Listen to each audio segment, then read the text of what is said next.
과거 속 오늘엔 어떤 일들이 있었을까요? 영상으로 떠나는 라떼뉴스 여행. 영상실록 오늘 N. 안녕하세요. 아나운서 조진영. 아나운서 조혜진입니다. 예진 씨 지난밤에 별일 없었죠? 별일이 있었어요. 뭐였죠? 밤새 모기 때문에 잠도 못 자고 고생을 얼마나 했는지 몰라요.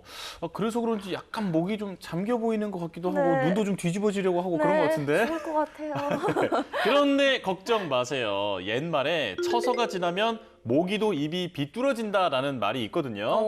매년 8월 23일이 처서니까 곧 더위도 한풀 꺾이고 꿀잠도 가능할 겁니다. 그렇구나. 근데 사실 뭐 모기 때문에 못 잔 것도 있지만 다른 이유가 있어요. 오늘은 또 어떤 과거 여행을 할까 설레서 잠이 안 오는 거 있죠. 저는 설마 했어요. 홍보 열심히 해야 되잖아요. 그럼요. 으이그.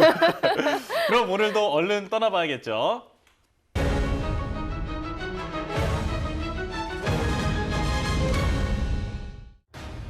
1968년 1월 21일 소위 김신조 사건으로 알려진 121 사태가 일어나자 우리 측에서는 국가 원수를 암살하려 했다는 사실에 분노하며 복수를 다짐했습니다.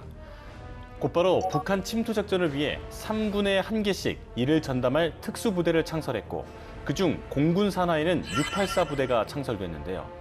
그렇게 창설된 684 부대가 혹독한 훈련을 위해 비밀 훈련 기지를 마련한 곳은 바로 인천의 실미도였습니다. 그러나 70년대 초부터 국제적인 냉전 완화 분위기에 따라 남북 적십자 회담으로 남북 화해 분위기가 조성되고 중앙정보부장이 교체되는 등 상황이 변하면서 암살 계획은 점차 뒤로 밀려나고 잊히게 됐는데요. 그런 와중에 부대 예산 착복에 의해 이들에 대한 대우도 나빠져 갔습니다. 공급이 끊기고 음식 배급이 부실해져 굶주리는 등 상황이 나빠지자 이들은 점차 불안해졌는데요. 그러던 1971년 8월 23일 3년 4개월간 이곳에서 훈련을 받아오던 공작원 24명이 기관병 18명을 살해하고 실미도를 탈출했습니다. 그런데 뭐 영화를 제가 보기는 했지만 탈출 이유가 단순히 불만 때문이었을까요? 그건 아니죠. 사실 부대가 사라질 상황이어서 이 부대원들이 생명의 위협까지 받는 아주 극단적인 상황이었거든요. 네, 그래서 이런 선택을 하게 된 건데 당시에 박정희 대통령을 만나서 담판을 지으려고 하려고 했다고 합니다. 그렇구나. 이들은 12시 20분경 인천 독배부리 해안에 상륙한 뒤 버스를 탈취해 서울로 향하던 중 인천에서 육군과 최초의 총격전을 벌였는데요. 이후 두 번째 버스를 탈취해 오후 2시 15분경 영등포구 대방동 유한양행 건물 앞에 도착했습니다. 여기서 이들은 저지하는 군경과 마지막 총격전을 벌이다 스스로 수류탄을 터뜨려 부대원 대부분이 사망했습니다. 여기에 휘말린 그 시민들도 있었겠어요. 맞아요. 군인, 경찰과 실미도 공작원들이 교전하는 사이 경찰 2명, 민간인 6명, 그리고 공작원 20명, 총 28명이 사망했습니다. 이후 생존 공작원 4명은 군법회의에 회부돼 1972년 3월 10일 사형 집행되면서 사건이 마무리됐습니다. 그럼 이번엔 2001년으로 가볼까요? 2001년 8월 23일 당시 스탠리 피셔 IMF 수석 부총재가 한국의 IMF 관리체제 종료를 공식 선언했습니다. 우리나라는 IMF로부터 빌렸던 차입금 195억 달러 전액을 당초 예정보다 3년 일찍 상환하면서 IMF에서 벗어났는데요. 이때 뭐 강력한 구조조정과 또 그뿐만 아니라 여러 국민들의 노력과 희생이 있었잖아요. 그럼요.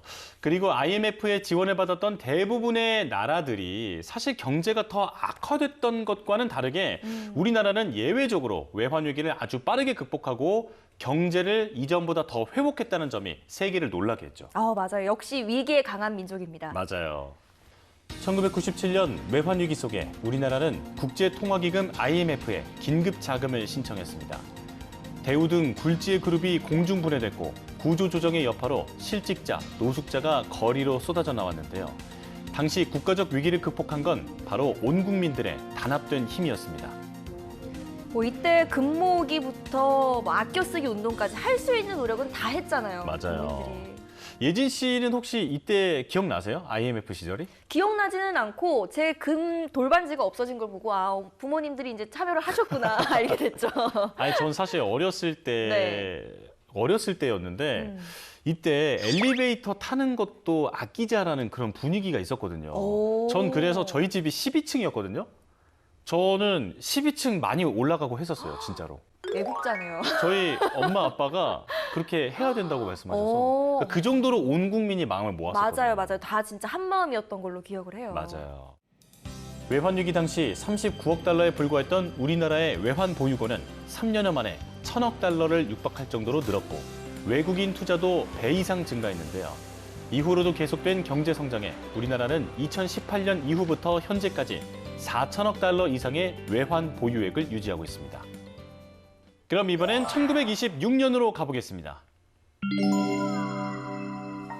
할리우드 최초 미남의 아이콘, 이탈리아 출신 영화배우 루돌프 발렌티노가 1926년 8월 23일 세상을 떠났습니다. 뉴욕에서 있었던 그의 장례식 당시엔 비가 내렸는데요. 하지만 수만 명의 팬들이 모여들어 부상자가 생길 정도였고 그중 여성 팬 한 명은 스스로 목숨을 끊기까지 했습니다. 저렇게 절절하게 목숨을 끊으실 정도면 진짜 많이 좋아하셨나 봐요. 맞아요.